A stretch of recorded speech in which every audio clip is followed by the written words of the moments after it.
आमच्या मम्मी पप्पांनी आम्हाला एवढं शिकवलं. आमच्या घरात 3 IT इंजिनियर आहेत, मी, माझा भाऊ आणि एक हा.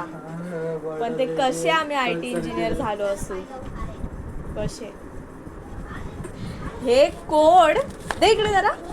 हे कोड जे थांब थांब हे कोड जे आहेत ते स्वतः डोकं लॉजिक लावून बनवायचे असतात. पण ह्या माणसाने काय केलंय दाखव तुझं. बोही चिमा चिपापा चिकोंडिले बोहे ह्यांनी लिहिलंय. बोही म्हणजे ही बॉडी कंटेनर तो लिहिणार, आणि ही म्हणजे हाईट, आणि ची म्हणजे चाइल्ड. असा हा माणूस हा एवढा मोठा कोड वाचून जाणार आहे. आणि ते पण ही त्याची फायनल एक्झाम आहे. कितवीला फायनल एक्झाम आहे ही, आणि तो हा असा कोड पाठ करून जाणार आहे. आता हा देवच वाचवेल त्याला एक्झाममध्ये.